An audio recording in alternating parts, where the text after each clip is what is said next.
চাওক ইতিমধ্যে দুদিনীয়া ভ্ৰমণসূচীৰে দেশৰ প্ৰধানমন্ত্ৰী নৰেন্দ্ৰ মোদী আৰু আজি প্ৰথম যি কাৰ্যসূচী আছিল সেই কাৰ্যসূচী ইতিমধ্যে প্ৰায় সমাপ্তৰ দিশে প্ৰথম কাৰ্যসূচী আজি দেশৰ প্ৰধানমন্ত্ৰীগৰাকী আহিয়ে লোকপ্ৰিয় গোপীনাথ বৰদলৈ আন্তঃৰাষ্ট্ৰীয় যি বিমানবন্দৰৰ যি দ্বিতীয়টো টাৰ্মিনেল সেই টাৰ্মিনেল ইতিমধ্যে মুকলি কৰিছিল আৰু তাৰ পাছতেই প্ৰধানমন্ত্ৰীগৰাকী আজি এটা ৰোড শ্ব' এটা বিশাল ৰোড শ্ব' আৰু সেই ৰোড শ্ব'ৰে আহি পোনপ্ৰথমবাৰৰ বাবে প্ৰধানমন্ত্ৰীগৰাকীয়ে ৰাজ্যিক বিজেপিৰ যি কাৰ্যালয় বাজপেয়ী ভৱনত আহি বা তৃণমূল পৰ্যায়ৰ পৰা যি তেওঁলোকৰ কাৰ্যকৰ্তাসকল আছিল সেই কাৰ্যকৰ্তাসকলৰ সৈতে চিন্তন মন্থন কৰিছিল এখন সভাত আছিল আৰু এই মুহূৰ্তত আমি দেখুৱাইছোঁ যে ইতিমধ্যে যিসমূহ পাইলট কাৰ আছে সেই পাইলট কাৰসমূহ আহিছে আৰু এই পথেৰে প্ৰধানমন্ত্ৰী নৰেন্দ্ৰ মোদী আহিব। প্ৰধানমন্ত্ৰী নৰেন্দ্ৰ মোদীয়ে ৰাজ্যিক যি অতিথিশালা আছে সেই অতিথিশালালৈ আহিব আৰু কইনা ধৰাৰ ৰাজ্যিক অতিথিশালাৰ সন্মুখত আমি এই মুহূৰ্তত আছোঁ আৰু কটকটীয়া নিৰাপত্তা বেষ্টনী গঢ়ি তোলা হৈছে। দুটা দিনৰ কাৰ্যসূচীলৈ প্ৰধানমন্ত্ৰীগৰাকী অসমলৈ আহিছে আৰু পূৰ্বতো যেতিয়াই প্ৰধানমন্ত্ৰীগৰাকী অসমলৈ আহিছে তেতিয়াই আচলতে অসমে নতুন আচলতে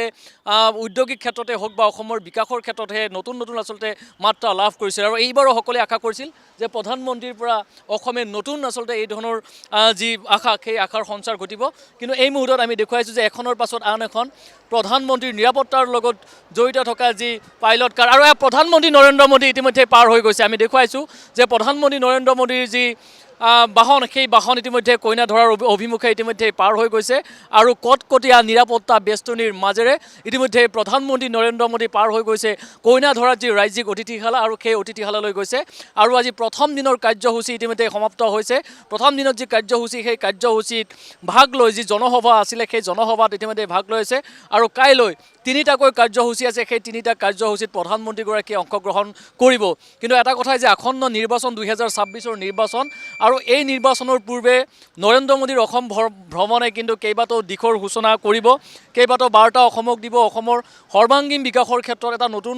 যাত্ৰাৰ সূচনা কৰিব প্ৰধানমন্ত্ৰীগৰাকীয়ে। সেয়া ইতিমধ্যে তেওঁলোকৰ যিসমূহ কাৰ্যকৰ্তা আছে সেই প্ৰতিগৰাকী কাৰ্যকৰ্তাই ইতিমধ্যে আজি তেওঁলোকে সেই কথাখিনিয়ে সদৰি কৰিছে। মুখ্যমন্ত্ৰীগৰাকীয়েও কৈছিল যে প্ৰধানমন্ত্ৰীগৰাকীয়ে যেতিয়াই অসমলৈ আহিছে, যেতিয়াই উত্তৰ পূবলৈ প্ৰধানমন্ত্ৰী আহিছে তেতিয়াই কিন্তু অসমে নতুন ঔদ্যোগিক ক্ষেত্ৰতেই হওক বা নতুন বিকাশৰ আন এটা আচলতে মাত্ৰা অসমে লাভ কৰিবলৈ সক্ষম হৈছে আৰু এইবাৰো দুদিনীয়া কাৰ্যসূচীৰে ইতিমধ্যে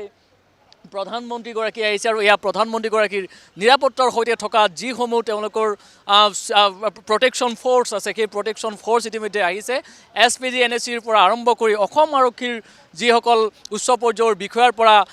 যিসকল অসম আৰক্ষীৰ জোৱান আছিল সেই জোৱানসকল কিন্তু নিৰাপত্তাত তেওঁলোক ব্যস্ত হৈছে আৰু গজগজীয়া এই নিৰাপত্তাৰ মাজেৰে এয়া দেশৰ প্ৰধানমন্ত্ৰী নৰেন্দ্ৰ মোদী আৰু কইনা ধৰা ৰাজ্যিক অতিথিশালাৰ যি সন্মুখ ভাগৰ পৰা সেই পৰিৱেশটো আমি দেখুৱাবলৈ চেষ্টা কৰিছোঁ আৰু আজি ইতিমধ্যে আজিৰ যিখিনি কাৰ্যসূচী আছিল সেই আজিৰ কাৰ্যসূচী ইতিমধ্যেই সমাপ্ত হৈছে। কাইলৈ তিনিটাকৈ কাৰ্যসূচী থাকিব আৰু তিনিটা কাৰ্যসূচীত দেশৰ প্ৰধানমন্ত্ৰীগৰাকীয়ে অংশগ্ৰহণ কৰিব। কাইলৈ ৰাজ্যিক অতিথিশালাৰ পৰা প্ৰধানমন্ত্ৰীগৰাকী পোনে যাব যি নদী আচলতে ব্ৰহ্মপুত্ৰৰ যি নৈসৰ্গিক সৌন্দৰ্য সেই নৈসৰ্গিক সৌন্দৰ্যৰ মাজত প্ৰধানমন্ত্ৰীৰ যিটো অনুষ্ঠান পৰীক্ষা পে চৰ্চা সেই যিটো অনুষ্ঠান 25গৰাকীকৈ ছাত্ৰ ছাত্ৰীৰ সৈতে মত বিনিময় কৰিব প্ৰধানমন্ত্ৰী নৰেন্দ্ৰ মোদীয়ে। তাৰ পাছতেই বৰাগাঁৱত আচলতে নৱনিৰ্মিত যিটো শ্বহীদ স্মাৰক ক্ষেত্ৰ আছে সেই শ্বহীদ স্মাৰক ক্ষেত্ৰলৈকে প্ৰধানমন্ত্ৰীগৰাকী যাব আৰু অসম আন্দোলনৰ বিশেষকৈ সেই তেজ ৰঞ্জিত ইতিহাসৰ যি 800 আচলতে সেই যিসমূহ শ্বহীদ আছিলে 860গৰাকী শ্বহীদ সেই শ্বহীদক শ্ৰদ্ধাঞ্জলি জ্ঞাপন কৰিব কাইলৈ দেশৰ প্ৰধানমন্ত্ৰী নৰেন্দ্ৰ মোদীয়ে। আৰু তাৰ পাছতে নামৰূপৰ যি সাৰ কাৰখানাৰ উদ্বোধনী অনুষ্ঠান আৰু তাতেই যিখন জনসভা হ'ব সেই জনসভা অংশগ্ৰহণ উপস্থিত থাকিব দেশৰ প্ৰধানমন্ত্ৰী নৰেন্দ্ৰ মোদী। গতিকে আজিৰ যি কাৰ্যসূচী আছিল সেই কাৰ্যসূচী ইতিমধ্যে সমাপ্ত ঘটিছে। ৰাজ্যিক অতিথিশালালৈ ইতিমধ্যেই ৰাওনা হৈছে প্ৰধানমন্ত্ৰী নৰেন্দ্ৰ মোদী আৰু কাইলৈ যিটো প্ৰথম কাৰ্যসূচী পৰীক্ষা পে চৰ্চা সেই প্ৰথম কাৰ্যসূচীত অংশগ্ৰহণ কৰিব দেশৰ প্ৰধানমন্ত্ৰী নৰেন্দ্ৰ মোদীয়ে।